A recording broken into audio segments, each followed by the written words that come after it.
me chamo Victor Manuel Sá da Conceição. Atualmente eu sou aluno de doutorado na Universidade Federal de Uberlândia e trabalho com modelagem computacional de materiais 2D, utilizando a teoria do funcional da densidade, DFT, né? E eu estou com interesse, com a proposta de fazer umas videoaulas sobre um software relativamente novo que está sendo usado pela comunidade acadêmica, que se chama GPAL. Né? E, bom, pelo menos até o momento eu não encontrei nada em português sobre ele. Você encontra várias coisas em inglês, mas eu não encontrei nada em português. Então, meu interesse aqui é produzir um conteúdo, um material, né, em português para jovens pesquisadores, né, que falam português e etc. Claro que tem conteúdos em inglês, mas a minha proposta é produzir tudo em português. E esse custo essas pequenas aulas, ou esses mini cursos, ou tutoriais, né, são para alunos que estão, né, iniciando aí sua carreira em física de materiais, principalmente essa parte de modelagem computacional, né, e que tem um interesse em utilizar essa teoria para descrever a matéria condensada em si, né. Bom, eu vou iniciar aqui apresentando alguns artigos que eu acho muito interessante, que eu gosto, né, que falam sobre essa teoria, né, que é a teoria do funcional da densidade.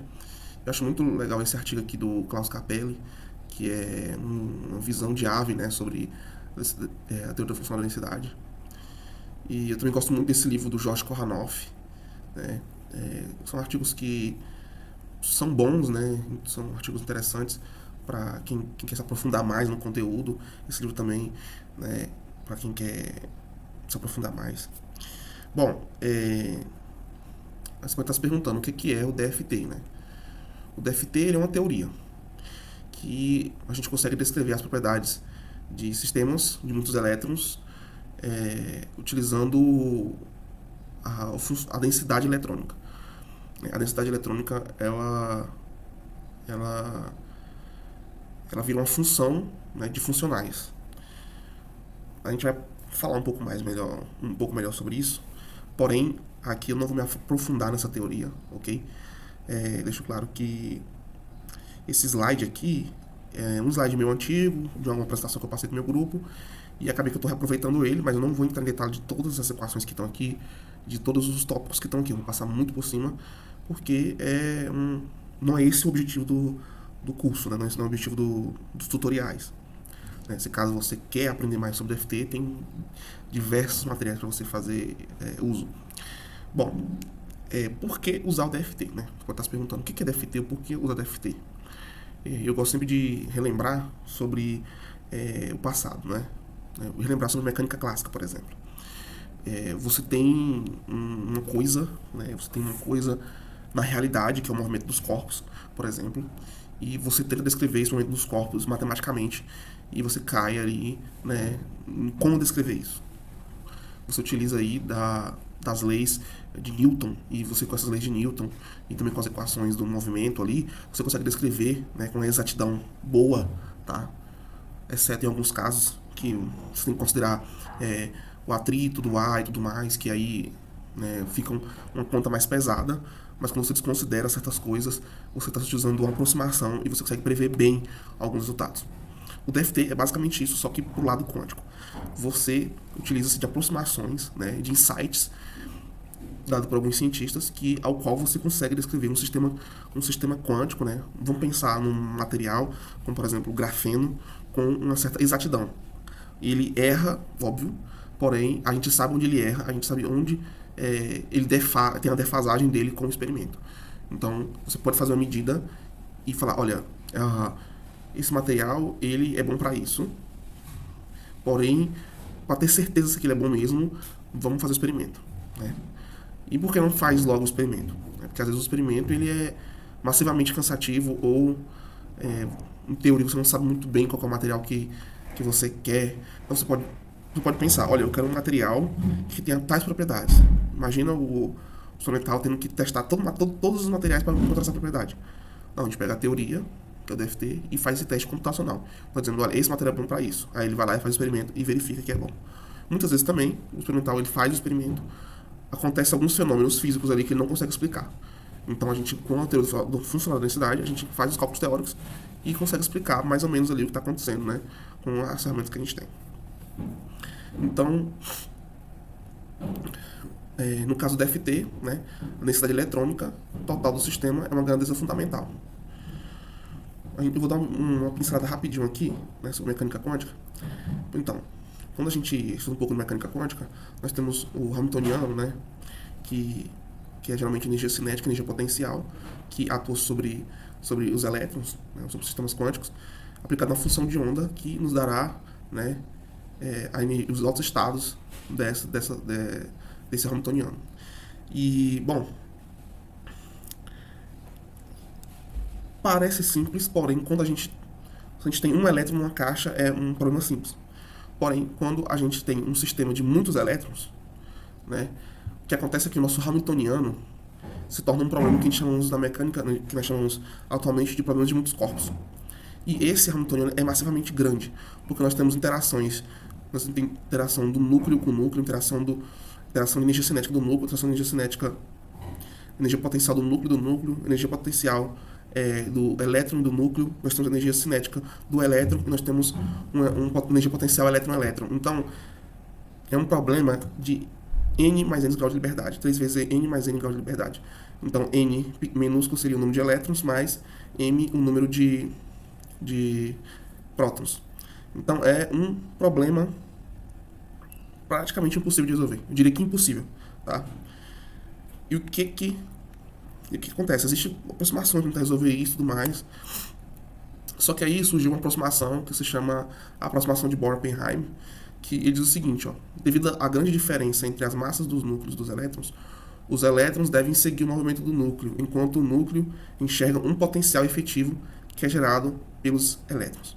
Nesse caso aqui, basicamente ele está dizendo, olha, como a massa do núcleo ela é muito maior que a massa dos elétrons, com relação quando os elétrons olham para o núcleo, é quase como se ele tivesse parado.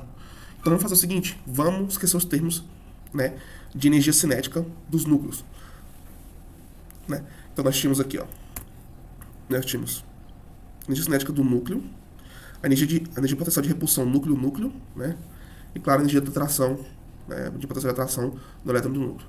Agora, quando nós esquecemos aqui, nesse Hamiltoniano, a parte com relação ao movimento dos núcleos, né, dos prótons, de núcleos aqui, nós temos somente a energia potencial de atração elétron-núcleo, a energia cinética dos elétrons, mais a energia de repulsão elétron-elétron. Então nós reduzimos um problema de 3n mais m para um problema de 3n graus de liberdade. Certo? Certo. Ok. Só que aí, claro, o problema não estava resolvido. Ainda é um pouco complicado obter ali esses valores, né? Porque você tem diversos elétrons. Só que aí surgiu dois teoremas, que são os teoremas de Hohenberg e Kohn, né? Ao qual eles começam a tratar tudo em relação à densidade eletrônica. Porém, essa parte aqui eu não vou estar lendo, porque, né, vocês podem estar dando uma olhada na internet, dando uma pesquisada, né, ele usa o princípio racional, tudo bem. Outras coisas também, agora que a parte importante, né, depois de a gente provar lá, falar assim, olha, se for para isso dar certo, tem que satisfazer esses dois teoremas, beleza. Aqui são os teoremas de Hohenberg e Kohn. E aí surgiu as equações de Kohn-Sham. Vou apresentar aqui para vocês as equações de Kohn-Sham. Ó, nós podemos escrever os altos valores de energia cinética dos elétrons como a energia cinética dos elétrons, que seria esse termo aqui, ele começa a ser passado por uma aproximação, que uma parte depende da troca e outra da correlação. Se você não sabe o que são esses termos, pode dar uma pesquisada, o que é troca, o que é correlação. Vou dar uma passada muito rápido aqui, você pode dar uma pesquisada também. Ok. Bom, aí a gente cai nessa equação aqui, que é chamada de equação de Kohn-Sham. Tá? O DFT basicamente resolve essa equação aqui, que é a equação de Kohn-Sham. Ok? lembrando que os operadores desse hamiltoniano aqui, eles dependem da densidade eletrônica, que é esse ρ aqui, tá? Então, nós temos aqui a energia total do sistema, né? Todas elas dependem da densidade eletrônica. E caímos aqui na equação de Conchamp. E essa equação de Conchamp ela é resolvida por meio de um ciclo autoconsistente. Como? A gente é dado um chute inicial para a densidade eletrônica. Essa densidade eletrônica resolve a equação de Conchamp, depois obtém novamente a densidade eletrônica, e há um critério de convergência entre essa densidade e essa densidade que foi chutada. Se esse critério de convergência ele é batido, certo? Ele termina. Então nós temos os nossos resultados físicos. Se não, ele repete, tá, esse ciclo novamente. É o ciclo autoconsistente. Também você pode dar uma pesquisada aí sobre isso. Existem alguns pacotes computacionais que utilizam DFT para resolver esses problemas, né, de sistemas de materiais.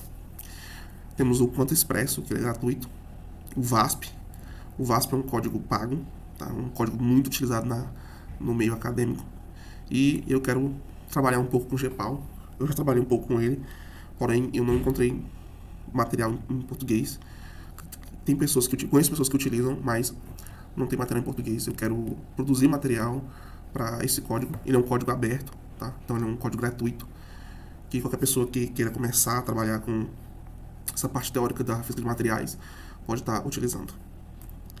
E, bom, eles têm uma homepage, né, que tem, claro que está traduzido, óbvio, porque a minha proposta é fazer tudo em português, mas eles têm uma documentação muito bem feita.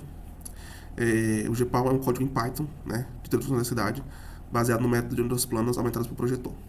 Ele também faz cálculos de bases localizadas, tá? Além de ondas planas, PW, ele também faz base localizada. E ele faz um ambiente de simulação atômico ASI. Eu vou começar desde a instalação até a utilização, tá?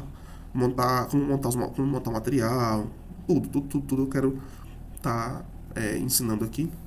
E também vou estar colocando no GitHub. Então, é basicamente isso, seria essa primeira aula, tá? Só tem diversas aplicações, fazer diversas coisas, ok? Então é um software bem completo, eu gosto bastante dele. É isso, sinto muito por não explicar algumas coisas claramente aqui, tá? Com relação à teoria do funcional da densidade, sobre os termos de troca, correlação, né? Sobre o teorema de Hornberg com as equações de Conchamp, porque é uma coisa, não expliquei, é uma coisa batida já, que tem muitos e muitos vídeos até em português, baseado nisso, né? Explicando o que é passo a passo. Tem diversos vídeos que podem ser pesquisados e materiais em português. Então, por isso, não me peguei muito, só mostrei ali o escopo do que é, né? Mas é isso aí, muito obrigado. Espero você na próxima aula, que será a aula de instalação do GPAL.